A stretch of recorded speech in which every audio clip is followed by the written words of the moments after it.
Kobe, you know what I gotta tell people that always try to come for the crown? What's that, Barry? I never lose. I always win. How'd you like my Michael Jai White boy? It wasn't bad. No one will know that off the What's going on, guys? My name is Barry. This is Colby. And this is Who Watches This. Theme music.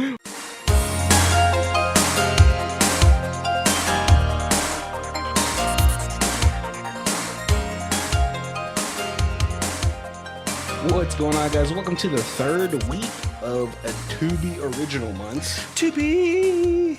What else TUBI? TUBI. I know. Again, we don't know when we're putting this up, but I guess Super Bowl had a TUBI ad. 3 TUBI ads in the Super Bowl, and then I couldn't get on TUBI for like the next 36 hours. Like, just jam-packed. Traffic was all in. Yep. And I'm kind of sad. Like, I've always wanted TUBI to get bigger as a streaming platform, but it's like your favorite restaurant in the city. You're like, right. I want to take someone special here. Right. Yeah, like we have a TikToker here in Vegas that does like restaurant reviews, and lots of times he's like, "Hey, this is like a starving restaurant, and they got fantastic food. Everybody should go see them." But he's got like 1 million followers. He has 10 million now. And then they're like, you see people like other like TikTokers do reviews, and they're like, remember, make sure you get there by like 3 PM because by like 6 p.m. they have run out of food because so many people are now visiting. I actually saw him at work. Oh yeah. Shout out to Keith Lee. I mean, who doesn't know Keith Lee at this point if you use TikTok? Right. Yep. And I did that face, like I was like, is that Keith Lee? And then he noticed me noticing him. And then he gave me like a nod. Right. And he's like, I appreciate you. Because he already knew I knew who he was. Yep. And I wanted to ask him for a photo. But like if you watch his TikToks and stuff like that, he does talk about having like social anxiety and stuff like that, right? Right. And plus he was with his wife, so I didn't want to bother him. But I wanted to say something. And the only thing that came out was, I love you, dog.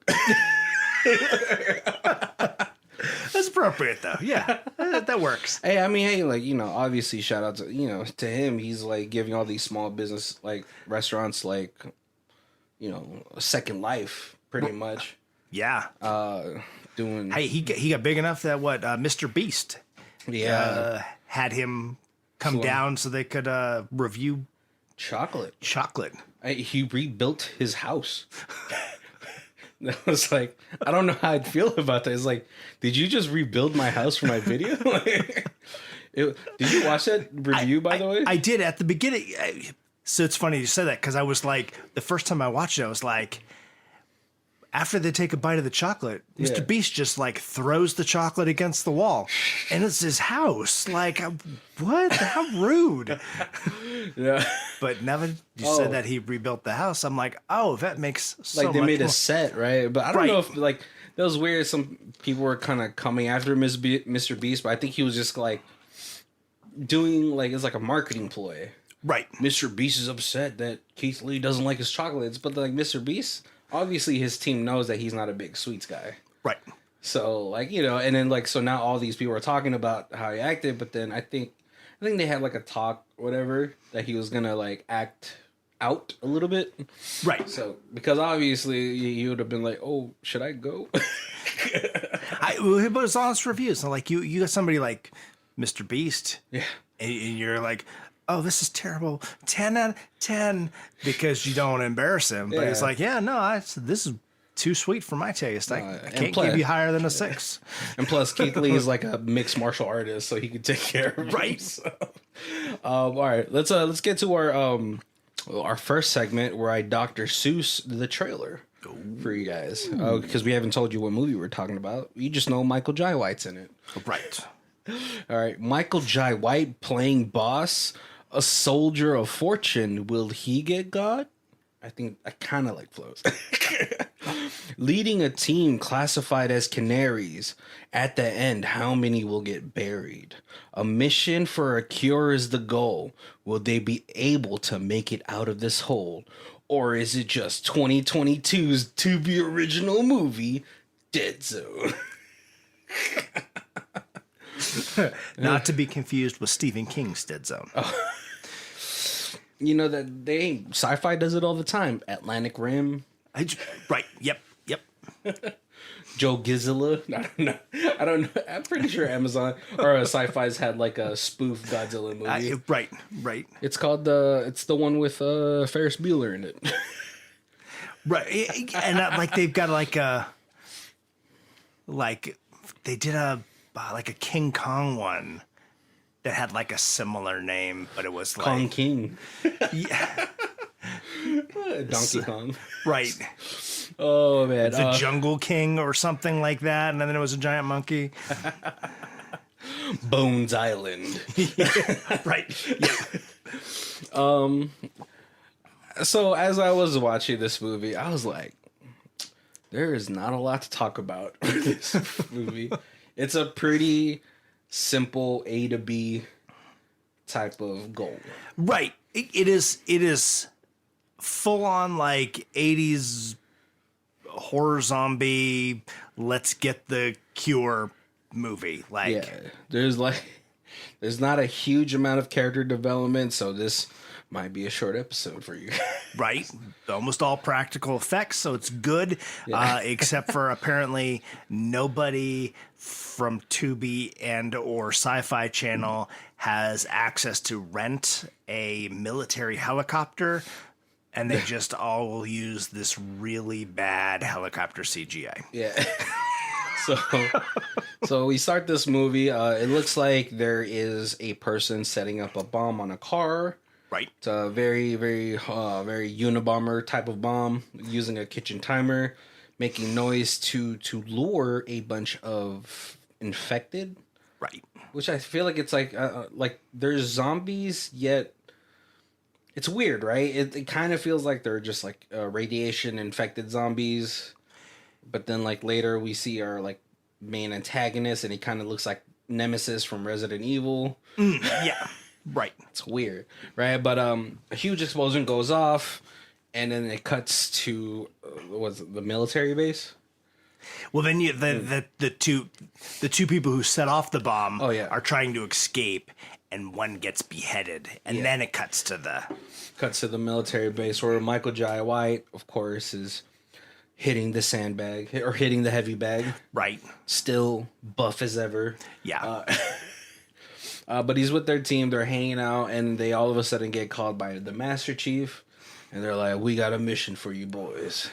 And they're like, "I don't know if I want to go there," because they get a slight briefing of where the mission's going to be. Right, and Master Chief that's the cameo of former famous person. He was the Lawnmower Man in the Stephen King's Lawnmower Man. Oh, really? Oh man! Oh, so we had another like classic dude in here, or just not classic dude. I feel like a cult, cult's following person. I don't know how to say it. Yeah, I was trying to see if I could recognize anybody else, but I could only really Michael Jai White was the only person. I was was like, it Jeff Fahey? Yeah, Jeff Fahey. Yeah, he's been in a bunch of stuff. Oh yeah, I can imagine he was like an Alita, Battle Angel. So he's like in big stuff. Yeah. But he's always like that character. Like, hey, I know that guy. Right. I don't know his name. And whenever I see him, like his biggest role to me was Lawnmower Man, and like whenever I see him, I'm always like, oh, that's Lawnmower Man. Hey man, at least you're known for something, right? Yeah. That's always great. But they get tasked to get a cure that's in a dead zone, which is like a hot spot for like the bombs that they keep dropping. Right. Yeah. Right. But they so it was a research base. Yeah. That was working on a cure, and then the dead zone kind of has expanded to encapsulate that area so they can't get there, or it's no longer open to the humanity. Yeah, they have to keep bombing it to sort of what's it called? Maintain the populace, Right. or dwindle it down as much as possible, right? Right, and they're worried now because this is one of the few times where they've dropped a bomb and there's things have survived.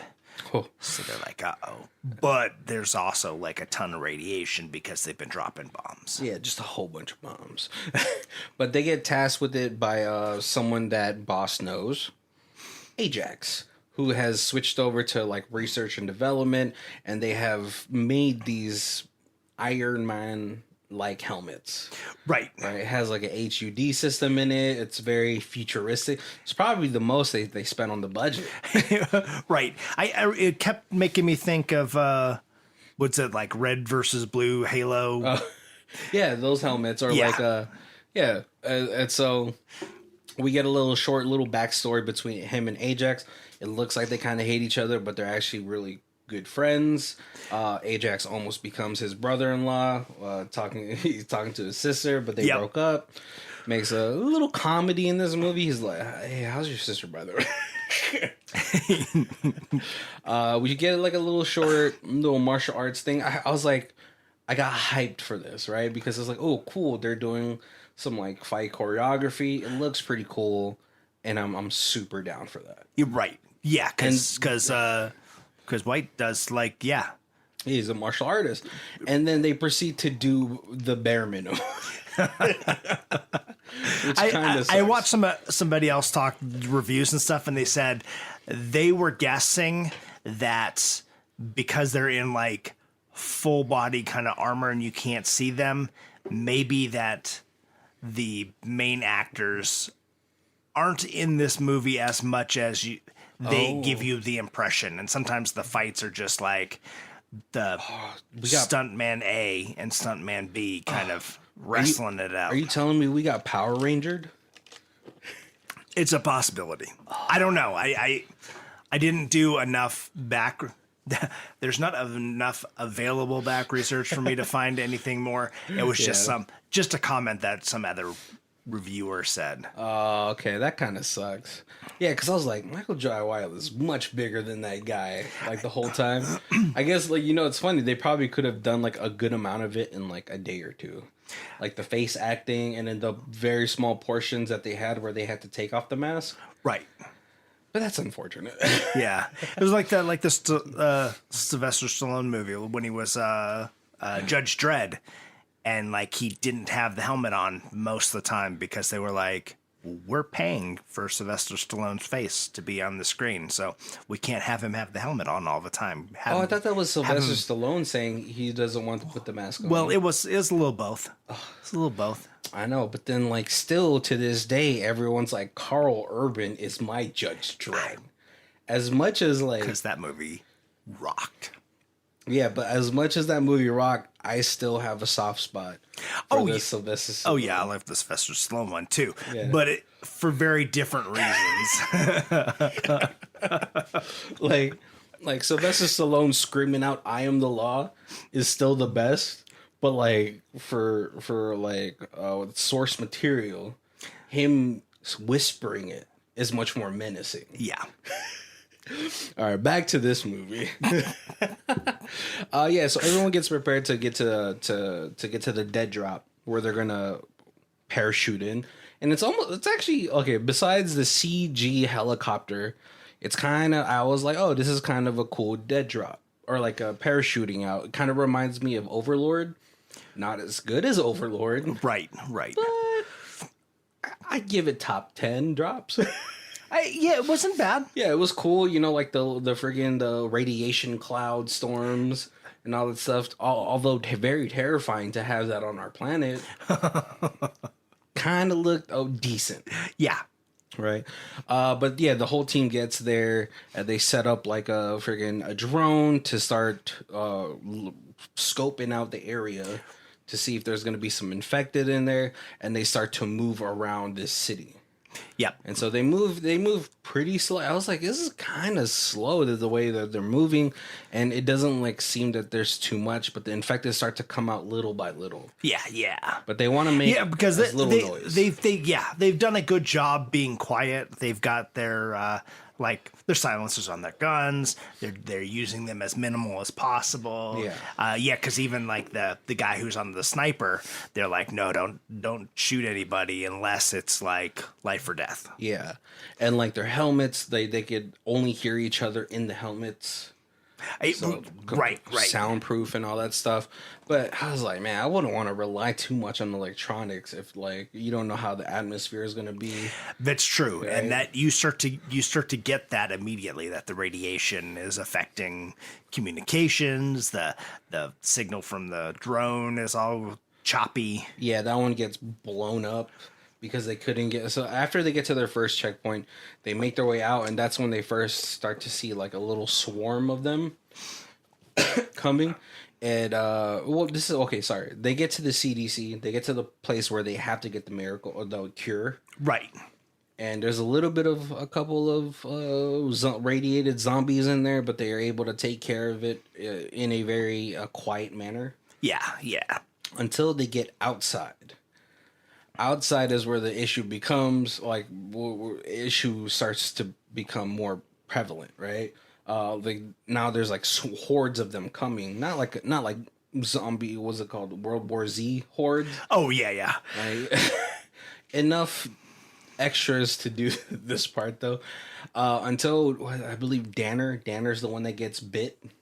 Yes. And I was like, well, that's kind of shitty armor. I thought this armor was supposed to be bite-proof. The zombie just lifted up his sleeve a little bit and took a chunk. It did. Agreed. I feel like the suits were meant... They do a whole fight at the beginning to show how tough the suits are, but I feel like the suits are really meant to keep the radiation out more than the zombies out. Yeah.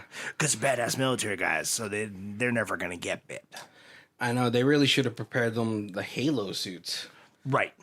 Those you're not lifting up any armor for that. But before Danner can ultimately got by one of the zombies, he gets shot in the head by the person from the beginning. Yep. And they're able to take her back to the base and sort of like assess the situation.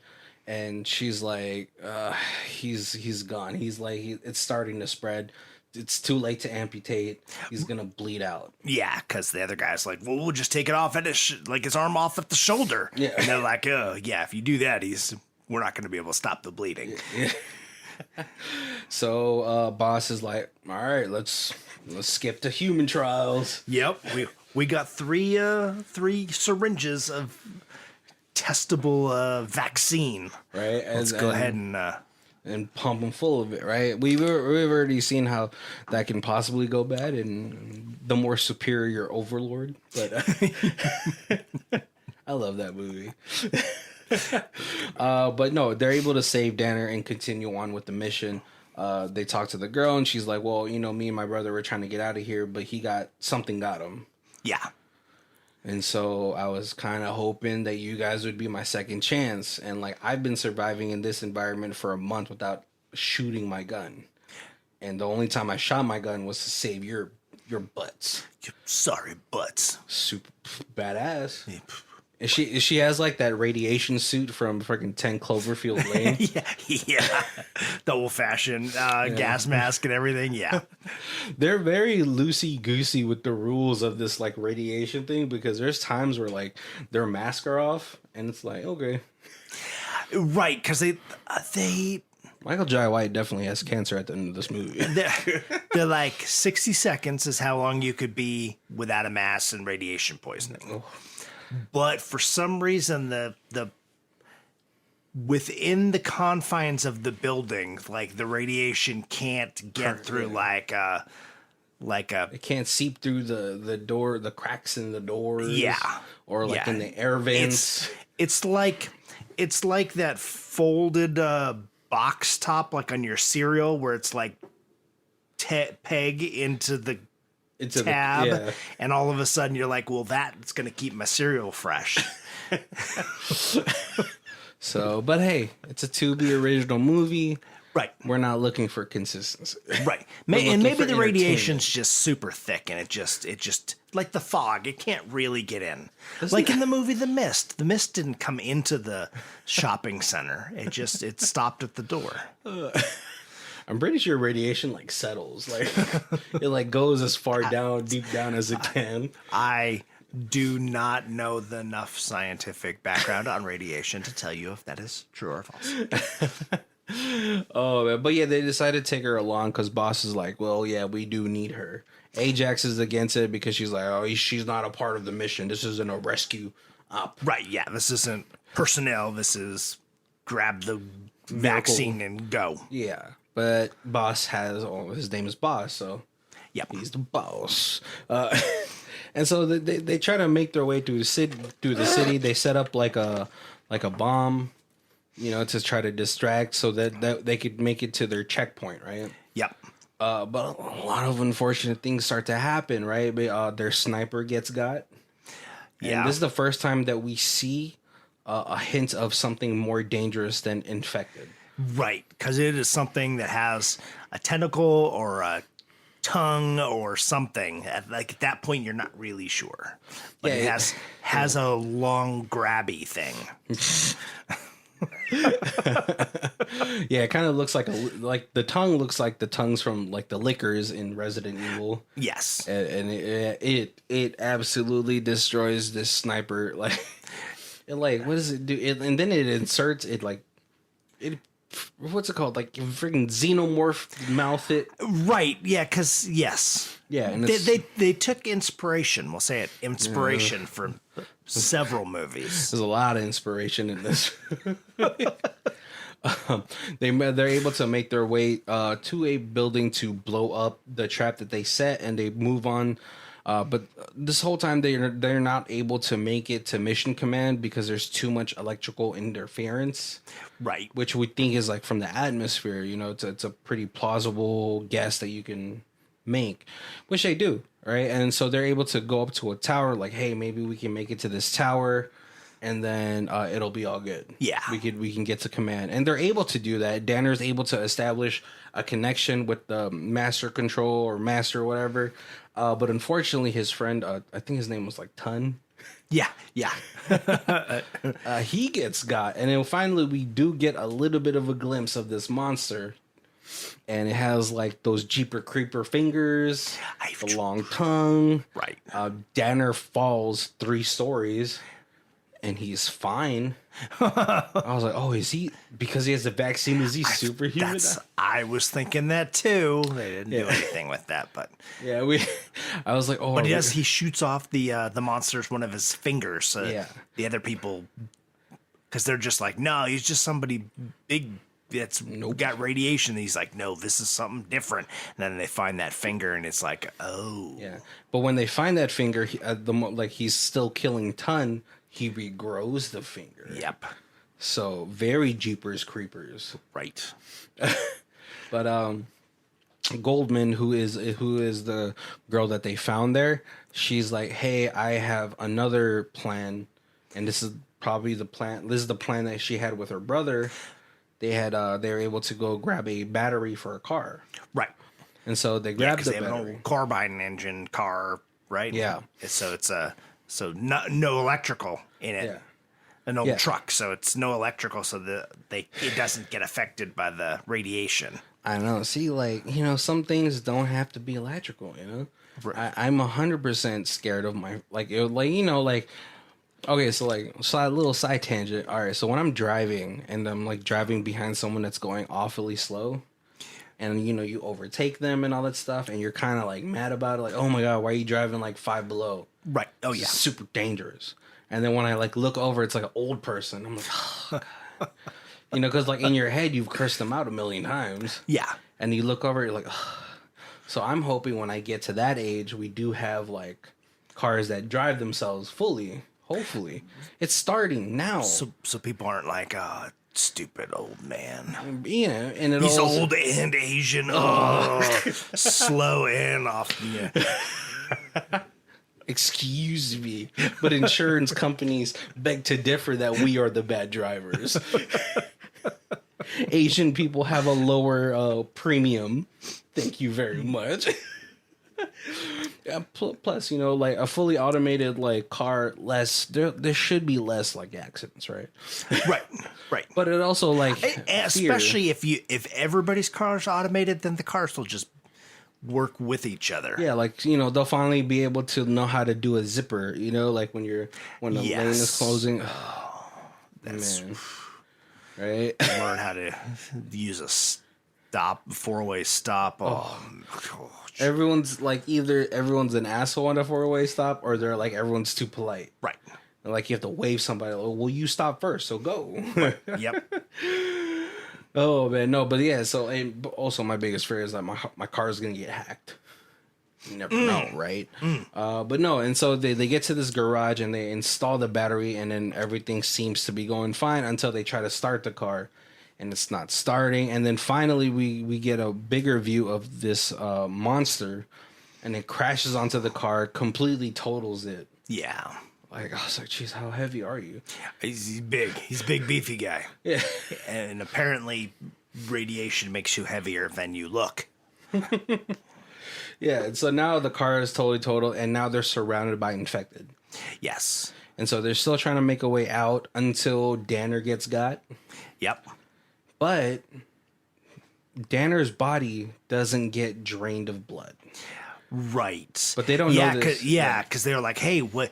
It's apparent that this thing wants blood, so we'll use Danner's body as like bait. Yeah, but the thing never goes for it, even though it's like riddled with bombs. Right. Like he's not gonna know that, right? And so they're trying to trap it until, unfortunately, when they split up, Ajax gets got. Yep. And he's trying to tell Boss, him and Ajax and Boss have like this connection, but he's like, let me do this. It's for the mission. If you die, then this would be for nothing. Right. And so Ajax, what's it called? The Predator is coming after Ajax, and he's trying to set the bomb off, but we forget that because it's established early in the movie, not early, but like sort of midway through when they get closer, more interaction with the monster, that it disturbs electrical interferences. Yes. Because every time it gets close or like it yells or something, it messes with their comms. Yeah. And so the bomb doesn't go off, unfortunately. And then Boss gets... Oh, like during the scuttle in the garage, Boss does get bit, I think. But then they use the second vaccine on him. Right. Oh, yeah. That's right. Yes. So they only have one more vaccine left, right? And then he gets in a scuttle with it outside because Ajax wasn't able to detonate the bombs on the body. And because Ajax does make the comment, he's like, well, even if we don't get the cure out, you now have to get out because they can synthesize a cure. Yeah, because you've been injected. It'll take longer, but it's still in you. Yeah. And so he gets saved by Goldman when she like rattles off a couple shots on him, and he like hops away like the Hulk. Yeah. I'm like, geez, this guy is got the hops. But unfortunately, his wound is pretty deep, and so somehow Goldman, who probably weighs 140 pounds, is able to lift Michael Jai White back to their base before she gets like trapped. Right, like, and she just makes like the comment. She was like, 10 years in the military, you learn some tricks. Yeah, what a cop out. Yeah, right. But that worked. Hey, whatever. Hey, we're not complaining, right? But what's it called? Michael Jai White's like, no, we can't leave this thing alone here, because what if it makes more of it? Right. And so they finally, but then like they realize like Boss is able to sort of hypothesize. He's like, he didn't drain Danner because he got the vaccine in him. Yeah. Now I got the vaccine in him. That's why he didn't want to finish me off. Right. So we got a whole bunch of your blood because she's probably like O positive or O negative, whichever. Because then like, he makes a comment like, my luck is still coming. Because she sets up like a little blood transfusion, which I was like, I think that's dangerous. I think he has AIDS now. I think that's how that works. but they still have one more vaccine. They're like, oh, maybe if we pump him with the vaccine, it can possibly kill him. Right. So they set up this trap. They put a whole bunch of her blood out. It's like shark water, blood in the water for a shark. If it can smell it, it'll come. Yeah. But especially when there's like a huge amount of it and it's like uninfected blood. He's like, ooh, delicious. Yes. And so he makes it in there. They have this huge scuffle. Michael Jai White, opportunity to use a lot of martial arts in here, doesn't really do too much martial arts. Right. We get the little xenomorph, another little xenomorph thing where he grabs the girl and the little tongue thing comes out and it's all slobbery and it kind of like touches her cheek and. Yeah, he was like taking his time. I was like, nah. I was like, this is where a xenomorph would just be like, whoosh, right through her skull. Yeah. Well, probably not through her skull because he wants to like impregnate her, right? True. Yeah. Down her throat. But this one took a little too long until Michael Jai White's able to fight him off, and then she tosses the vaccine to him. He stabs it with it, and then he headbutts it into his body, and then they set the place on fire. Right. And then it blows up because earlier Boss accidentally shoots like one of the tanks, the gas tanks, and it's like leaking. So, and then boom. I really wish this movie was more in depth with its characters, but it's just not. And that's the end. Well, they make it to the drop point. He makes it out with Goldman. I wanted to see the interaction, like Gold for like Master Chief, like who the hell is this?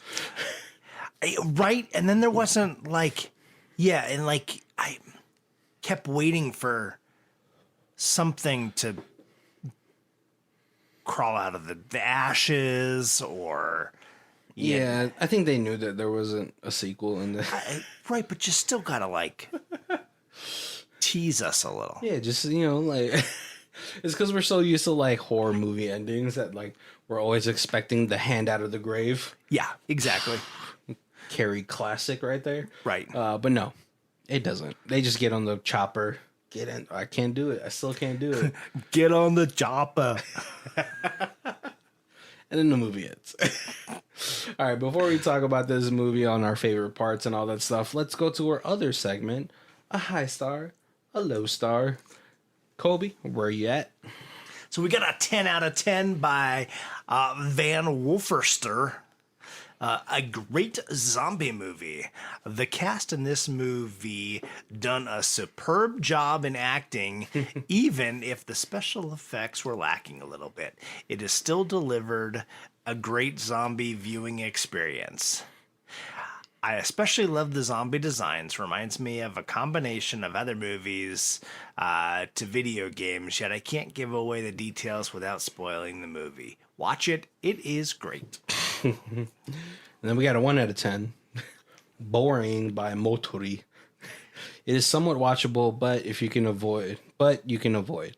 Elements from 28 Days Later, Resident Evil, but poorly made. They kept those silent helmets on most of the time. Didn't make that much sense either.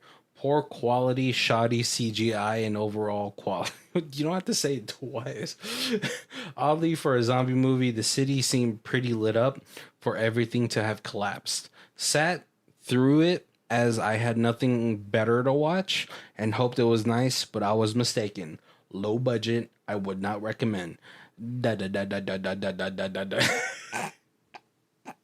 That's where a zombie got him in mid-sentence, and it just ends with dots, ellipses. Yep. Yeah, Colby. What are some of your thoughts for this movie? I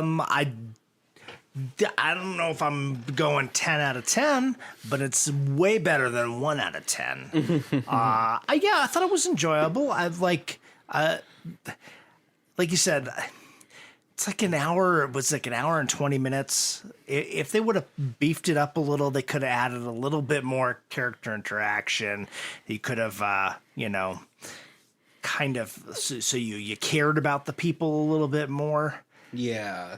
Just like some background on the team that's going in there, show Danner with his family. Show Right. Yeah, Ton doing something. They tried to do a little at the beginning where he was like, "Oh yeah, I want to, I'm gonna pop the question to my girl, I'm gonna surprise her in Tahiti," and they're like, "Oh well, girls don't like surprise, or adults don't like surprises, only kids do." But what if she says no? And he's like, "Well, I'm still in Tahiti." They had it a little bit like it was building, but they went pretty quick right into the action. Yeah. Yeah, like if they gave it 20 more minutes just to give these, introduce these people's like situations, like Danner showed a little bit of his relationship with his girlfriend, maybe Ton with his wife and kids if he had them, Boss's sister and like her relationship with Ajax or the past, small things like really do add up to build better characters. Yeah, have like a little bit of side conversation with the girl that kind of build her into the story a little bit more. Yeah, because throughout the movie she's in her homemade like gas mask and all that stuff, and she really couldn't speak to the rest of the team until until the sniper died. Oh, right. And she was able to get on the thing, onto the helmet and all that stuff. And I was like, why is that registering her if it's for the sniper, little things, but let's not talk about that. Yeah. And then also like even give her and her like relationship with her brother, like some meat. Right. Yeah. It's like, cause it's like funny with these type of movies, it's kind of hard to really talk about it. These seem more like for only visual, media, right? Because it's hard to talk about these disaster films like, we've done Armageddon and all that stuff, because at some point of the movie, the next, like the 50% of the movie is just them doing the mission. And trying to recall everything that happened within that mission without this episode being 2 hours long. Yeah. Because, but like if movies are able to give us like character development scenes and all that stuff, we could really go in depth with those situations more. You mentioned the practical effects. Yeah. So like they did the zombies were practical. The explosions weren't, but it costs a lot to blow up a building. But yeah, like you got the monster was practical. They did a good job of kind of hiding him in the shadows, and so like he didn't have to be like super well built, I guess. Yeah, like I mean, like they because you saw like a little side of his face, you saw his tongue, you saw his hands. Yeah. I think that's like one of the good things that they did in this movie. Like obviously they're able to know that like, hey, we have a limited budget. So building like a full scale practical effects costume would cost a lot more. But if we only have to do parts, like, when it's not showing its full body, because full body is almost like it's a little bit, but then like when he's doing like other actions, it's CG'd. Yeah. Right. But in the parts where it wasn't CG'd, it's like a little bit in the dark, or like, there's like a lot of things like trying to distract you from maybe how the costume wasn't as well built as they would hope so. Yeah. But hey, good on that team for being able to kind of finagle. Yep, the budget and make it. But I thought it was easy to follow. I'm like, it was a pretty simple story, and it was kind of interesting how like they got into the city and they got to their goal like immediately. Yeah, fairly quick. And then it was like, oh, now we have to get out of town with it, and they kind of played that. That the radiation was stopping their signals and stuff like that. So like they used the ideas. It just needed to be just refined, fleshed a little bit more. Yeah, like I said, like, that extra 20 minutes just to build the characters would have been like, I think would have fixed it a lot. Yeah. But yeah, and the parts that they did show of the creature was like, those were all practical, and those are like probably like the best part of this movie is like as far as like costume design goes, because it's funny, like with the team they kind of just look like SWAT. Mm-hmm. Like SWAT with a little bit of like what's it called, like paintball armor on. So like, and it's unfortunate because like some of the gadgets they rarely use, or only Boss was using it, like the wrist blade. That was cool. Right. And then they had made a really big deal about the like the super light that they had, and then it just kind of like, I mean, they ended up using it at the end, but it was like very minimal and much less impressive than like they were like, this is absolutely last. Yeah, this can start a fire. Yeah, this is last ditch effort. This is like final straw. Yeah, so I thought it was going to be more impactful, but then not so much when you have a boss that can like scream an EMP out. Right. But I was like, oh, it's so cool that they have this wrist blade, because then they could really proceed to save ammo and just freaking Cabal people. Right, yeah. Was that the name of the guy from Mortal Kombat? Mm-hmm. Cabal? Yeah, wasn't it? Okay. Yes. I think so. One of those things, right? There was a good fight where Michael Jai White picks up a sledgehammer. Yeah. That's when he got shot up with the juice. Yeah. That was probably the best fight was when they're in the garage. Oh, yeah, and then he hit that one zombie with on the car. Yeah. Tire. That one was CG'd, but they hit it in the dark, so it didn't have to look so bad. But no, it was cool. Like, but I was just like really hyped for the wrist sword, because then I was like, man, you got Baraka. That's his name, Baraka. Oh yes. Cabal is a character, but I think he has like a gas mask and everything. But Baraka is the one with the freaking knife hands. Because I remember to finish him, it's like just him like waving it back and forth, and then someone falling into it. Sous chefing you. Yeah, exactly, or like what's it called, chiffonade. That's the term. That's when you roll up the herbs that you're gonna use, and then chop julienne it all at once. Oh, it's the super fast. Yeah. Yes. Chiffonade and julienne. Let's see, you guys get cinephiles and culinary. Yep. It's cool. What are some of the parts that you didn't like for the movie? But I know, like we already said, character development, so we could already just throw that in there. Yeah, the run of the mill zombies were like, being that it was supposed to be like a radiation. I wish they were a little like, I don't know, bubblier skinned. Like, I feel like that would have been inappropriate. Yeah, like representation of what's happening. Right? Where they just kind of were just like freshly turned zombies. They're just like, they looked mostly human, and then, you know.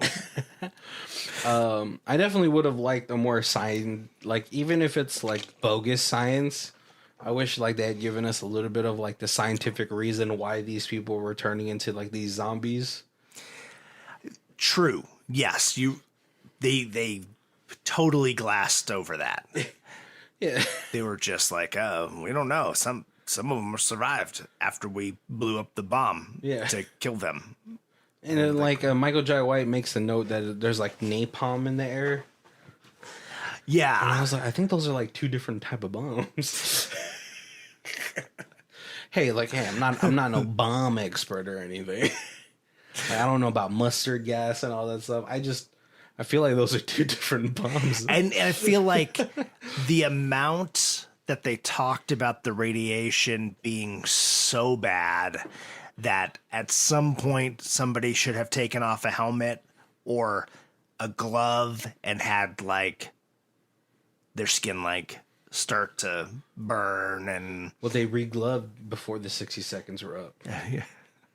Right. But like, since they made such a big deal, you felt Yeah. like it was almost like they were setting that up like, oh, somebody's going to lose a helmet and then you're going to see. Yeah, I was really hoping for like some cabin fever type of like burns. Yeah. Or stuff like that, but then like they take it off fairly enough times, or like a fair amount of times where like they're taking off their mask outside and they're fine. And so yeah, these are just like small little nitpicky details that we're talking about. But as far as like a whole, the movie is fine. As what's it called, like a grab and go type of plot line. Yeah. Like I said, it played through pretty well. There was they cut story to jump into action like right away. So like, I mean, it's not like it's boring. You're not waiting for anything to happen. It's fight, found the goods. Then it's fight, meet the girl, fight, get to the truck, fight. Yeah. Now the big boss is after them, and they gotta fight. do we run or do we try to kill it? Yeah.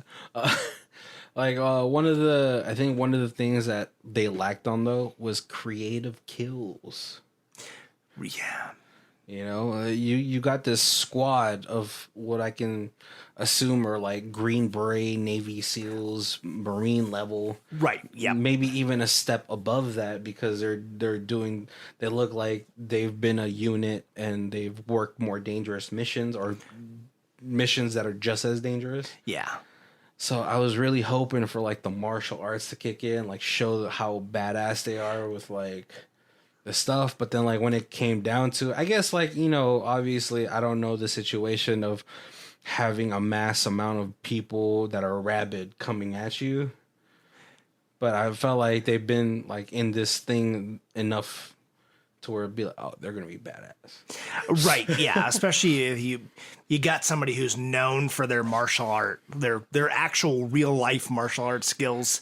You should have had at least, had some point where he like, that's Neo against all the, against all the Agent Smiths. All the Agent Smiths as like the swarm of. Oh yeah, a swarm of them are coming on him. Yeah, yeah, that's what I was hoping for too. Like when Michael Jai White got bit, I was like, oh, that was like didn't take too much effort to bite the boss. Right. And again, like you said, like it was, especially after the guy fell off the tower. I was like, does getting bit and then getting the injection give you some bonus super? Yeah, like a super soldier theory. Yeah. Like I was like, oh, is this gonna be a little bit of Doom? This is a little Carl Urban versus The Rock Doom, right? Because that would have been cool. Yeah. Like, if Michael Jai White got, and then he had to like fight this thing like Carl Urban did in Doom. Right, because they could have kept the guy who fell alive till the end, and then after they beat the big boss, then all of a sudden he starts to turn, and they're like, "Oh, can we take you? I don't want to leave you, but now you're getting creepy." Well, no, because then like the situation would be the same with Michael Jai White. Yeah. Right? Well, like but correct. They would have to not have him get bit. Yeah, they would just all three of them would make it out, which would have been fine too. That would have been cool. Right. But it's just not that kind of movie, guys.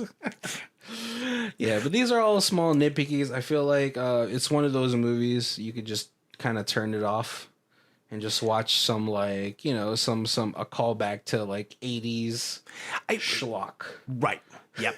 Absolutely. That's how I felt. It was just. So you saying that if this movie came out in the 80s, instant classic? I think it would have done very well in the 80s. Yeah.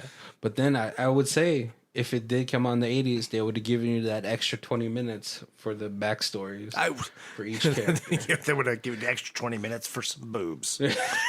But yes. Because, if this was 80s, at some point, Michael Jai White and that girl would have got it on. Because you would have been like, They're they're in the middle of like a radioactive, and they're getting it on. What? Because that's how every 80s movie was. That's true. Oh man, but I can't imagine Michael Jai White with that girl. She would get crushed. Michael Jai White is like 280 pounds of full man. Dude is like jacked. He's still jacked. He's like what, 50 something years old now, right? But then again, you can't say that, because then there's also Terry Crews, who's also like in his 50s and still looks like he can strap on the pads and get out on the field. Yeah. That dude is talented. I don't want to meet him. He's like my hero. No, they don't meet your hero. Yeah, like I don't want to meet him, because then like what if he's mean? Right. Like he's so talented. He could play the flute.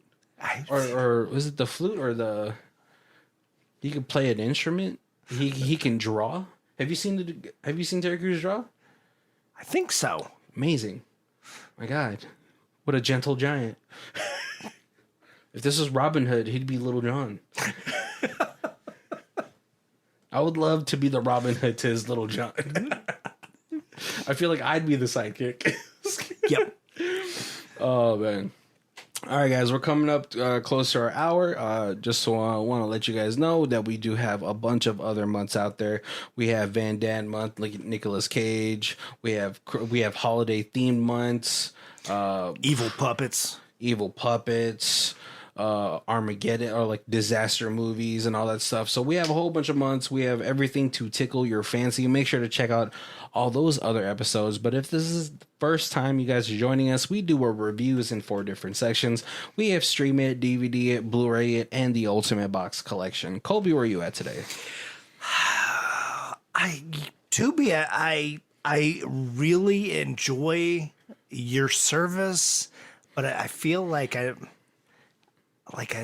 don't necessarily want to buy these movies, but I like that they're there on Tubi and they're easy to find, and they're like just they'll be there forever. Right. They're just like a little brainless thing where you're just like, hey, what am I gonna watch? I haven't seen this. Let's throw this on. Throw it on the background. Enjoy an hour and 18 minutes or whatever. Yeah. Yeah, so like, yeah, I'm with Colby on this. I feel like this is a pretty strong Stream It. As much as it's funny, you can have like a collection of Michael Jai White movies. They're all obviously they're like these B movies that are just fun. They're fun to watch, especially as martial arts movies. We already know that those are just really cool, because it kind of is like a huge callback to just 80s action films. Yeah, you can go back through our library and you can see we've done a couple of his movies. Yeah, exactly. And the dude is a true martial artist too. Like a lot of people kind of give him, it's funny, I think him and like Steven Seagal beef. But like Michael Jai White like actually spars with like MMA fighters and helps train them. Right. And then I'm like, that's cool. And then Steven Seagal, well, you guys can Google or YouTube Steven Seagal martial art. Oh, he's the definition of that one quote from Dark Knight. Live long enough to become a villain. Yeah. And that's who Steven Seagal is now. But yeah, all right, guys. Do you know the quote? I forgot.